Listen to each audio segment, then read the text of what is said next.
Oi, Deban. Hey, William. Kiitos upeasta showsta Suomi Sumi. Hello, Finland's Winner Was Gonna Kilpailu has come to an end, and Aksel, whose last name starts with a K, Kankaanranta, I can't pronounce it. I just know he's a lovely singer. He's singing the song Looking Back. Last year, Darude was looking away. Yeah. In any case, should we listen and react? Let's do this.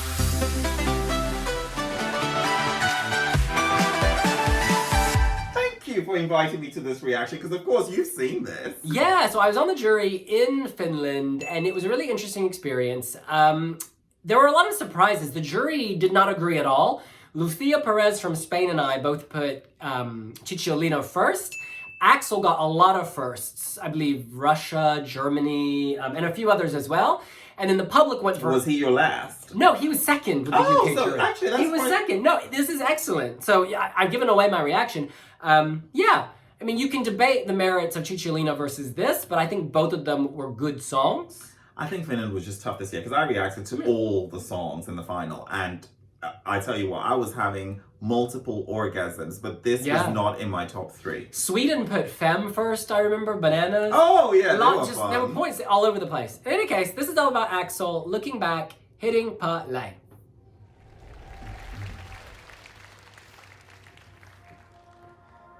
We would fall asleep, He can sing. talking about our dreams. He's shy and vulnerable, and that fits with the song. Like, you can feel his nerves, and that's a good thing. We were young enough. Actually, I feel more emotion than nerves. You know, it feels... Yeah, but that's also good. Yeah. We were restless, Oh, confused. that suit is shiny. It feels very sincere. Was in front of us, chasing the high life, stuck in the I think the staging is beautiful. He sounds like his audio file. Like, I can't tell. It doesn't sound live. It is live. It is obviously. live. He can sing like that. There's actually a curtain hanging in front of him. And that's Oh, how, really? yeah, you can't tell, but that's why those images are going. Oh, I see. It's very Matrix, very futuristic. He looks Except he's completely stationary. look at that. Memories, black and white, fuzzy. Not so clear, but definitely present. The production, visual, is amazing. It's good. It's excellent. This is like Melody Festival and level staging, On Zemmelov 2015. but it looks more high tech. Not to me. It's classy. This is classy. And the song itself, it really builds. This is an emotional song. His voice is his strongest asset, I have to admit. He sounds like an audiophile. Yeah. Like, And doesn't that's what sound it was like live. at Yeah. all. That's how good he is. I like the Mao Zedong like suit. No, it's too shiny and it just looks like polyester. This draws you in so much.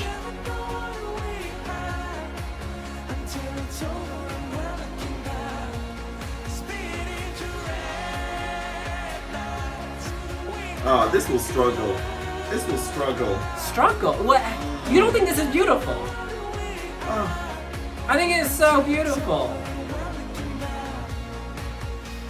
this is not a surefire qualifier. And the theory read at the end. Oh, it's just a color. It's tasteful. It's a color. That is so tasteful. Okay. Listen, yeah. I think I know your opinion, so you go first. I'll sit back. You please sit forward. You know, and I just- think for those who tune into pre-selections, there is a difficulty when your favorites have been sacrificed at the altar, and you know, somebody from who is not even in your top 3 emerges as the winner. So I'm trying to suspend all of that. I think he's fabulously talented vocally. I just can't see the song just giving it the sort of victory that some of the other pickings would have had at Eurovision. Okay, so this whole thing about if your favorite doesn't win, it can be difficult. I get that, but you need to ask yourself, why did it win? And that's because people responded to it, both personally and professionally.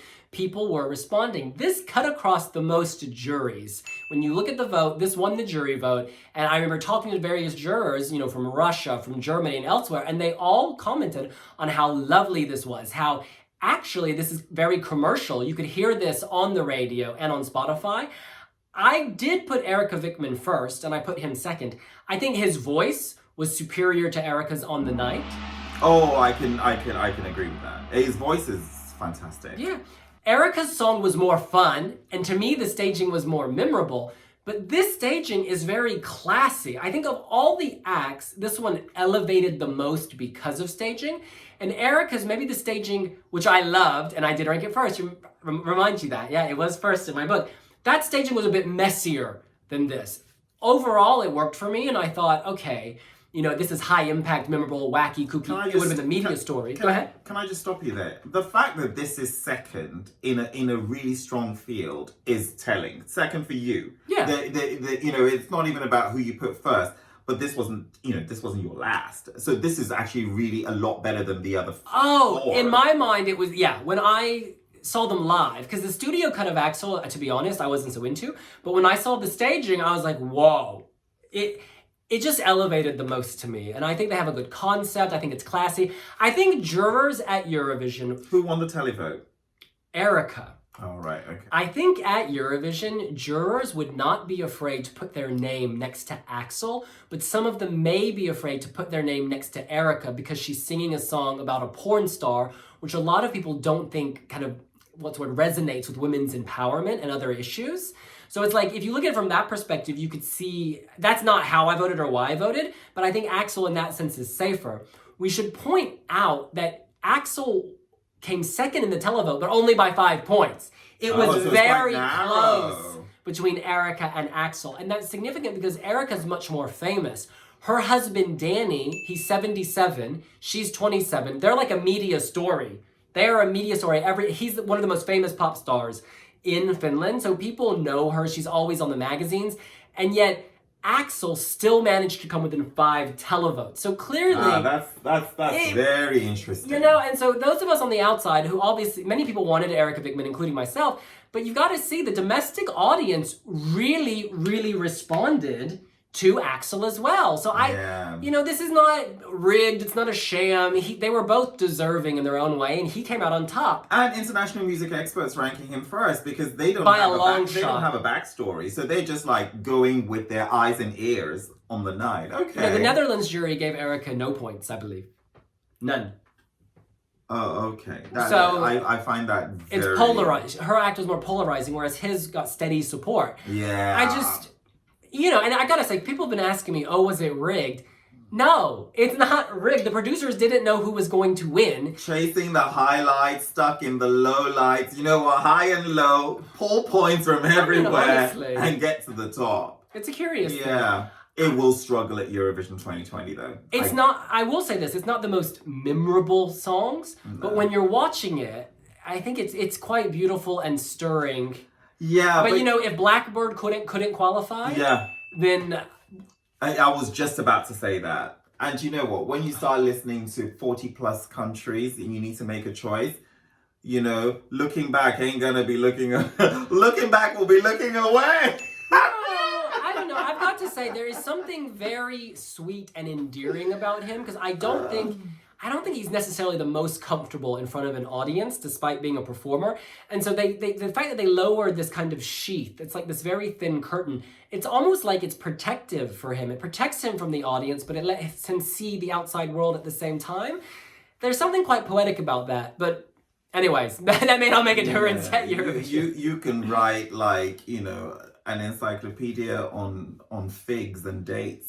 At this point, I'm just like really and truly, the whole protective netting. No, it's quite sweet. It's it's like in Sex Education, actually. Maeve says, I want to have a bigger house. Right now, I look out windows, which let me see the world protect me. Anyway, in any case, do you see a path for this to the final? It would take a miracle. It would take a miracle for this to advance. I think Aksel is without doubt, a worthy performer. I think his voice actually blows me away. But you know what? Having a voice, you still need a song, and you still need memorable staging. He has memorable staging. Well, you know, it's too subtle. It's too subtle to rattle any cages here at this point. I think this could struggle with the televote at Eurovision, but I think this could be a jury. This could do very well with the jury. Let's not forget that Eurovision is not... Goodness, it 1 out of 6 songs.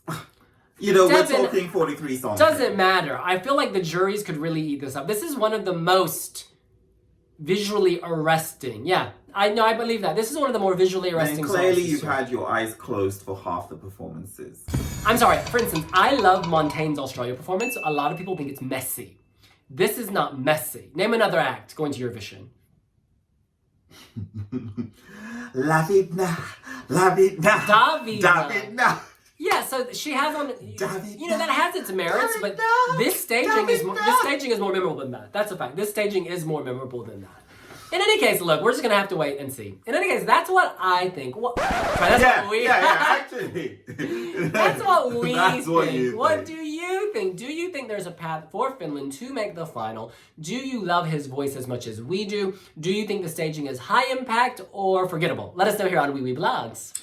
Absolutely. So scribble your comments down below and follow us on multiple social media platforms, including Twitter and IGTV. We will see you later. Bye!